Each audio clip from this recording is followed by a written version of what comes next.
guys, and welcome to today's video. Today we were talking about something that's a little bit triggering, a little bit controversial, so trigger warnings beware, all of them. If you're not comfortable with this kind of subject matter that's obviously in the title, then please do click away. I will see you again next week.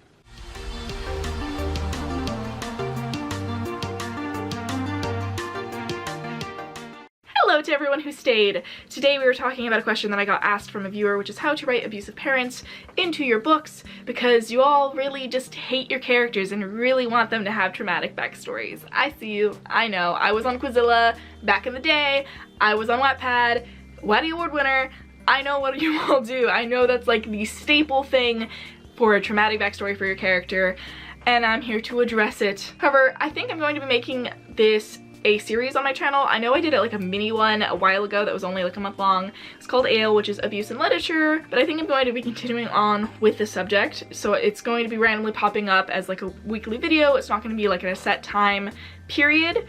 So if you guys are interested in that, do tell me down below and leave your questions, so I'll either make a Q&A or dedicate an entire video to the topic if I feel like it's very broad and very dense topic matter to go through and I want to go through it very correctly, because some of these things are a little touchy. Some of these things you really need to unravel, and I'm like, do that for you guys so we stop having this like abuse glorified and we stop having it done improperly or like make it into a cliche when it's not, because I feel like a lot of the times, especially in YA literature, you have a whole lot of my dramatic backstory as the main character is my dad hit me once. Like, that's it. And like, yeah, very damaging. However, there's so much more in this realm that I feel like could be explored, expanded upon, and really built on if you're going to use it as a device and people don't use it correctly, and they also just kind of base it off of what they see in TV shows, because a lot of the times people either glorify abuse when it becomes romantic, or they make it so that the parent's the evil entity, be-all end-all, or the parent doesn't really exist but it's just a traumatic backstory that's used as a device, which could be cool, I guess. But when it's just to make you feel bad for the character and it isn't actually a device to use the character, like to force the character to grow, then I feel like it's not done properly, and we're going to discuss all of that here. So yeah, this AL series will be a regular thing on my channel. It'll pop up randomly. If you're not comfortable with it, I understand. You don't have to watch this week's video. It's not going to be like bombarding you. It'll just be casually flowing in naturally with my regular content, and then there will be a whole playlist on my channel that you can go and watch if you are interested, and if you want to know more about abuse in literature. That's how to write it, how not to write it, how people do write it that I feel is wrong, and different discussions that we need to have on the matter. A lot of the times I talk about it romantically, but parents is a whole different thing, so that's why we're doing a whole video on it. And number one, my first bit of advice is that there is a difference between toxic parents and abusive parents. And I would argue that most parents in some way, shape, or form are toxic, and a lot of the times they don't even know it. That's why we have that meme that goes around that's like, having to grow from my trauma that my parents caused me, or it's something like that, like, oh, I'm too busy to go out, I'm recovering from the trauma my parents gave me, see you later mom, like weird things like this. I can't exactly remember what the actual meme is, but it's because a lot of the times our parents do things that are toxic behavior and they teach their kids to do it, or they do it to their kids and they don't even know that they're doing it. But I feel like it's definitely something that needs to be, there's a difference between the two that I feel like it's not spoken about and not written properly in books. So I would definitely do thorough research on whether or not your parent character that you're writing is one or the other, or possibly both. Toxic is usually more mentally, or abuse is more physical, but abuse can include toxicity, which includes the mental stuff as well. Toxic doesn't mean abusive, but abusive usually means abusive and toxic. So there's a difference. That's the main point. And usually when a parent is just toxic, they are not going to go and randomly do some abuse to their child. Like, they're not just gonna hit their child just because they've been toxic for like 20 years. Like, it does happen, but there needs to be like warning signs leading up to that, versus just, oh, I need an inciting incident, hit your kid. Like, stop. Number two is, again, that abuse is not just physical, it is mental, it is psychological, it is spiritual, it is all of those things. And you need to figure out what your character is going to be doing that constitutes abuse or toxicity and decide what they're actually going to do and why they do those things. So for example, a type of technique to keep a leash on you is gaslighting you, which is something, a whole complete topic I can do a whole video about, but I'd recommend doing your research as well from an actual psychologist, because it's just a huge thing, and I usually see it when it's done romantically in books. However, parents do it as well. And psychological is also when they, you know, use it to tear you down. They, you know, give you backhand compliments kind of thing, just to kind of tear you down, keep a leash on you, keep you subdued, essentially. They'll also do this spiritually by holding religion over your head and making you fear certain things, like standing up to your parents because, oh, it's a commandment, I have to respect my parents, when they're beating you. So no, you don't have to go and respect your parents. And they'll use that as kind of a fear-mongering technique against you. So that is an interesting element that I feel like books don't really explore, but I feel like a lot of books could have, if they knew that that was a tactic that parents use. Very interesting if you want to go look it up. Again, I'm just going to give you points for things you can research on your own, because I do believe you should get the majority of your information from a registered psychologist or a doctor. However, this is just a blueprint for things where you can look up what you need to know. I'm just letting you know what you might need to know. Kind of giving you a path to go down the rabbit hole, as I've done many a times. Number 3, be very careful what media you consume to kind of get your ideas on what abuse and toxicity looks like, because a lot of the time media is wrong. So be very careful where you get your information from. I mean, I have studied stuff like this for a very long time, so I feel very knowledgeable in what I know, and I don't usually watch TV shows that have this kind of stuff. You know, I don't like watching TV shows a lot of the times that have, you know, abusive or controlling partners, because they usually end up glorifying it, and I don't like that stuff. That's also why I don't read the books like it, and why I have such a problem with it. But when it comes to parents as well, I'm usually not very comfortable with it unless it's done in a way that I feel is understandably done correct. It's an important part of the story, and it has all these other elements that we're talking about. And be very careful when it comes specifically to parental abuse a lot too, because when you do see it, it's usually done wrong. So, and romantically too. Romantically and parental wise, it's usually done horribly. Number 4 is the point I've been hinting at like this entire time, but stop using abuse the way Wattpad does. A lot of the times these writers literally just use this background of abuse from their parents as a way for you to feel sorry for the character, so you'll end up liking them. Or, oh, poor her, I hope she runs away or she kills them or something. They don't go that dark as to killing them usually. If they did, it'd be really interesting.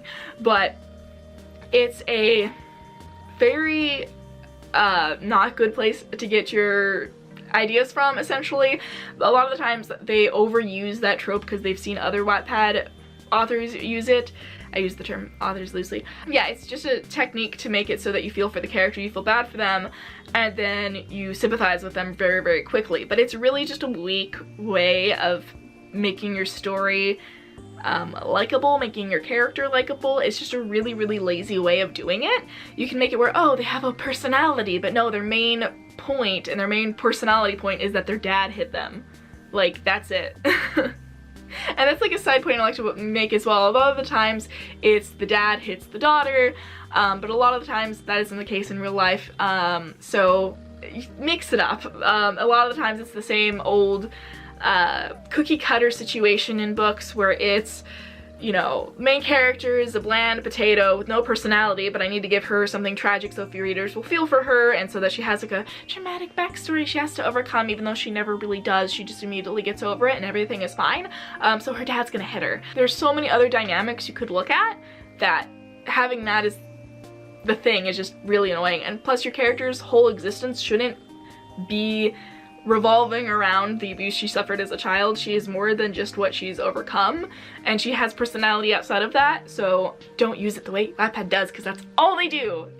That's the thing. I don't know if they do it anymore, but back in the day when I was a Wattpad winner, that was a huge thing that they used to basically manipulate the reader into feeling for the character without actually having to give the character a personality. 5, a huge thing as well that they would do in these Wattpad novels, I don't know about like real life novels too much, but I figure probably, is that they will use a romantic interest to cure all of the trauma that the main character faced before. And a romantic interest does not cure trauma. They might help you through it, but just finding someone who I love isn't going to help the years and years of abuse this character supposedly went through.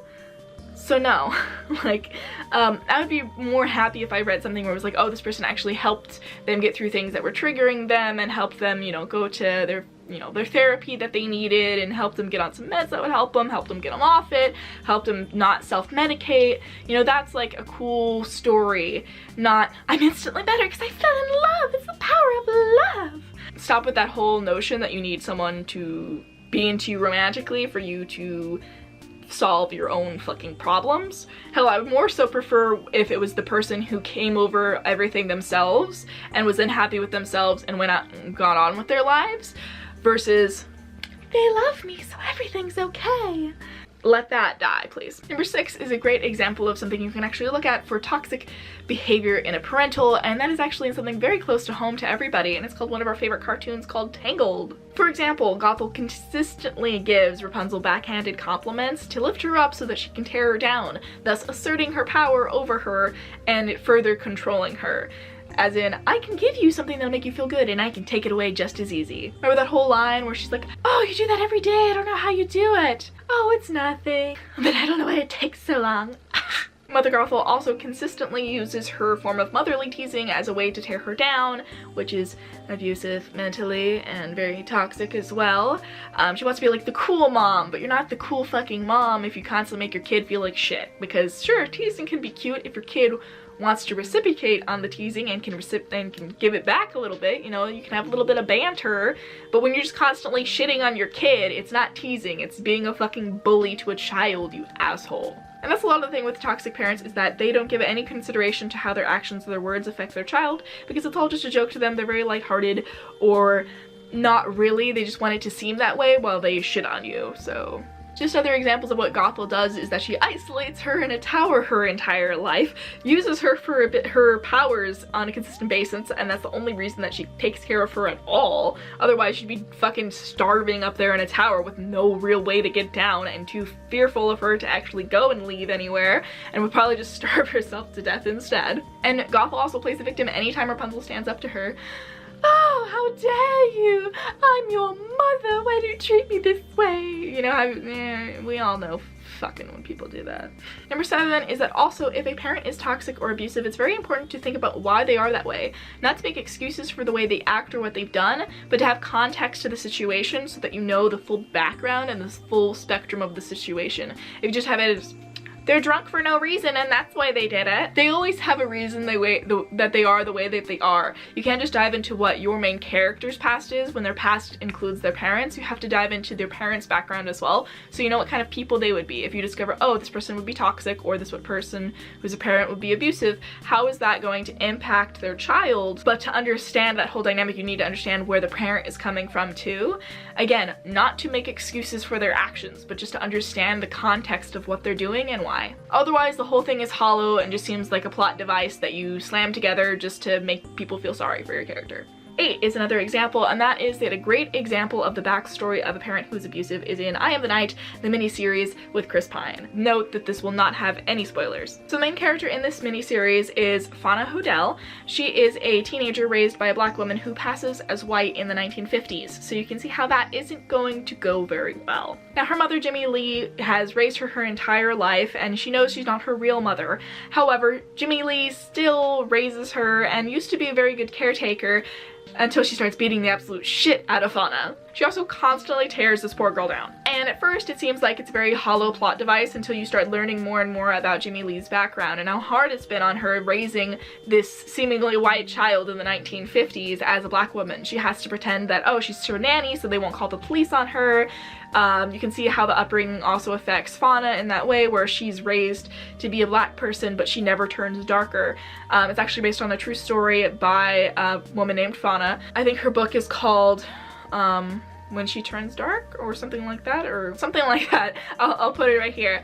But it was very difficult for them to raise that child looking the way she did, seemingly when she was supposed to be someone of color, and that over the years, along with the passing of her husband, slowly hardened her. Jimmy Lee is also a drunk, which just makes the whole situation worse, and you can slowly see her get more and more frustrated with the situation she's in, having to raise a child who is not hers, but she cares for as her own when no one else sees it as really being hers. It's also really, really difficult on her when she knows that Fauna's real family is full of a bunch of crazy people and the person at the head of that table is a huge serial killer and possibly the Black Dahlia murderer. So that would be George Hodel. So imagine in this case you're in Jamie Lee's shoes, you're raising this kid that's not yours but you love as your own, you're becoming a drunk to handle the fact that you just lost your husband and no one thinks that your kid is yours, and it's really, really difficult on you in the 1950s with all that racism to raise a seemingly white baby as a black woman.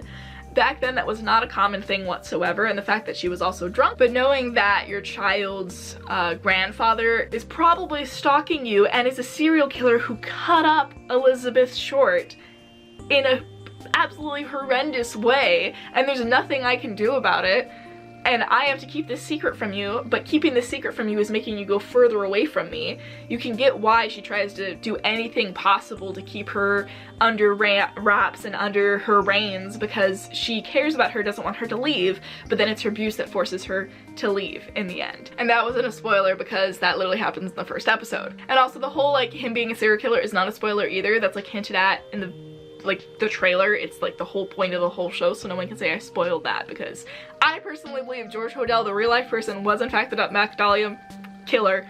You can't convince me otherwise.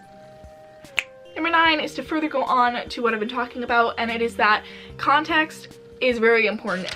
The background of the parent is very important to give context, and the context is important because you need to know whether or not the parent actually loves their kid or not, because that'll change the entire dynamic of the situation. For example, in Tangled, we know that Gothel most likely doesn't actually care about Rapunzel. She's just using her for her powers. She did not want a child. She just knew she had to take that one because it had magical powers. However, you also see that Rapunzel dearly loves her mother, as in the part where she's literally reaching out trying to grab her as she's falling out the window to her death. She obviously still cares about her to the last minute, even though she just stabbed Eugene. Like, she cares about her so much because that's the woman who raised her, but Gothel really doesn't care. She shackles Rapunzel up, constantly tears down, shows nothing to show that she actually cares about her, just manipulates and manipulates and manipulates to get what she wants.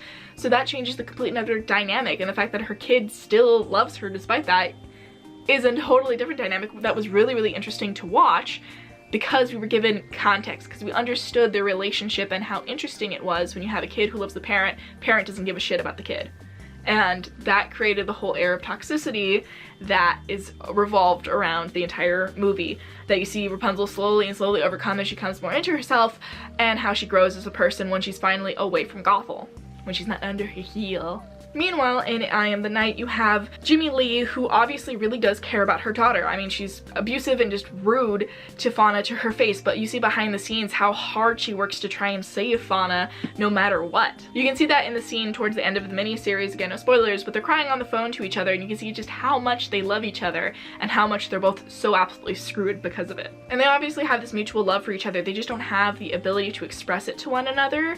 And that's part of their huge problem, is that they don't have the relationship or the foundation of one to fix the problems that they have. And the whole years of trauma that Fauna's endured because of everything, and everything that just happened in the miniseries certainly doesn't help it either. And lastly, number 10, figuring out the context of the relationship between the abusive or toxic parent and the main character or their child, if it's a side character, is very, very important. It is the base work for everything else if you're going to use this as a plot device or as a plot point or as part of the character arc. It's needed to create a believable background for all of the characters involved in the situation. It's the background to the trauma, the triggers, and the abuse the characters must overcome during their character arc, or that they don't overcome if that's sort of the point of your story.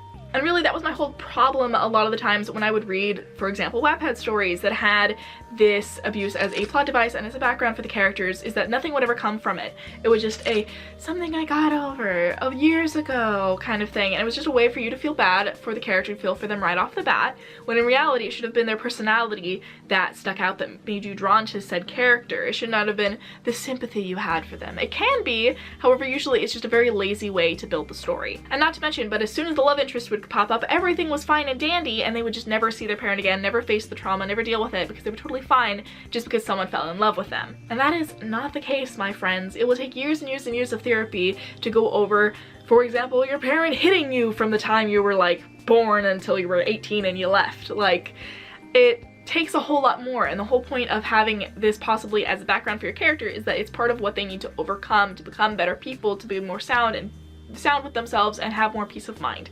It's whatever they have to overcome. If that's part of their background, they have to overcome that as well, and it can't just be something you use as a way to make the reader feel bad for them. It is a whole element that I feel like a lot of people who have been abused by their parents get really ticked off with when they read, because I've known some people who've had stuff like that happen to them, and they're not happy with those kinds of books because it just goes, oh, I just need to fall in love with someone and I'll be fine. And that is unfortunately a very damaging idea that a lot of people who have been abused by their parents have, is that I need to find someone who will love me because my parents didn't, and then they'll make sure everything is okay. But a lot of the time, they actually go and get with someone who's just as abusive or even more abusive because they think that's the ideal of love that they should have. And that is not the case. So don't believe it, don't write it that way, and just be very careful when you have this whole situation. I've hopefully given you a blueprint on something you can go and research further, such as gaslighting and other forms and techniques that people use to abuse other people in their lives. So if you did like this video, do give a big old thumbs up and comment down below whether or not you have any more questions for this series. Again, it's not just about parental abuse, it's about romantic abuse, anything else that you've seen bad in movies, TV shows, books, everything at all. Comment it down below if you have any questions, and I will hopefully be able to answer and give you a further blueprint on how you can write them well, or we can have discussions on things that are bad in literature and how we can hopefully change them by spreading information, because there's a whole lot of misinformation about there and a whole lot of books that glorify abuse or use it as a poor plot device that is really just insulting to every survivor out there. So do comment those things down below, and remember to subscribe because I make writing crime-related videos every Friday. This one wasn't comedic very much, but we still talked about it. But I'll see you guys all later, so bye!